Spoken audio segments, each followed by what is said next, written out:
ஹாப்பியா, ஹெல்தியா, ஜாலியா ஒரு லைஃப்.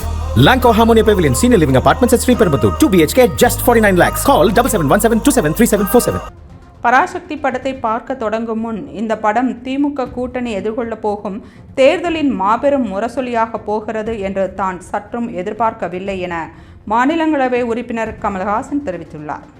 இது தொடர்பாக துணை முதலமைச்சர் உதயநிதிக்கு அவர் எழுதியுள்ள கடிதத்தில், இந்த படம் வெற்றி பெற்றாக வேண்டும் என்பது என் ஆசை மட்டுமல்ல, எனது உண்மையான வாழ்த்தும் கூட என்று குறிப்பிட்டுள்ளார். மேலும் இந்த படம் திமுக வரலாற்றுக்கு இட்ட வெற்றி திலகம் என்றும் அவர் பாராட்டியுள்ளார். திரைப்படத்தில் நடித்த சிவகார்த்திகேயன், ரவி மோகன், அதர்வா, ஸ்ரீலீலா உள்ளிட்டோருக்கும், திரைப்படத்தை இயக்கிய சுதா கொங்கரா, இசையமைப்பாளர் ஜி.வி. பிரகாஷ்குமார் மற்றும் பல்வேறு கலைஞர்களுக்கும் அவர் தனது வாழ்த்துக்களையும் தெரிவித்துள்ளார்.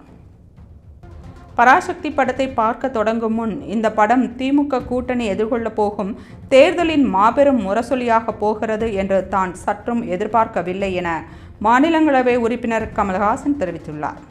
இது தொடர்பாக துணை முதலமைச்சர் உதயநிதிக்கு அவர் எழுதியுள்ள கடிதத்தில், இந்த படம் வெற்றி பெற்றாக வேண்டும் என்பது என் ஆசை மட்டுமல்ல, எனது உண்மையான வாழ்த்தும் கூட என்று குறிப்பிட்டுள்ளார். மேலும் இந்த படம் திமுக வரலாற்றுக்கு இட்ட வெற்றி திலகம் என்றும் அவர் பாராட்டியுள்ளார். திரைப்படத்தில் நடித்த சிவகார்த்திகேயன், ரவி மோகன், அதர்வா, ஸ்ரீலீலா உள்ளிட்டோருக்கும், திரைப்படத்தை இயக்கிய சுதா கொங்கரா, இசையமைப்பாளர் ஜி.வி. பிரகாஷ்குமார் மற்றும் பல்வேறு கலைஞர்களுக்கும் அவர் தனது வாழ்த்துக்களையும் தெரிவித்துள்ளார்.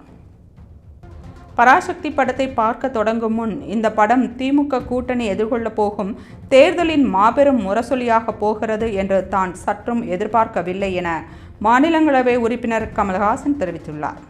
இது தொடர்பாக துணை முதலமைச்சர் உதயநிதிக்கு அவர் எழுதியுள்ள கடிதத்தில், இந்த படம் வெற்றி பெற்றாக வேண்டும் என்பது என் ஆசை மட்டுமல்ல, எனது உண்மையான வாழ்த்தும் கூட என்று குறிப்பிட்டுள்ளார். மேலும் இந்த படம் திமுக வரலாற்றுக்கு இட்ட வெற்றி திலகம் என்றும் அவர் பாராட்டியுள்ளார். திரைப்படத்தில் நடித்த சிவகார்த்திகேயன், ரவி மோகன், அதர்வா, ஸ்ரீலீலா உள்ளிட்டோருக்கும், திரைப்படத்தை இயக்கிய சுதா கொங்கரா, இசையமைப்பாளர் ஜி.வி. பிரகாஷ்குமார் மற்றும் பல்வேறு கலைஞர்களுக்கும் அவர் தனது வாழ்த்துக்களையும் தெரிவித்துள்ளார்.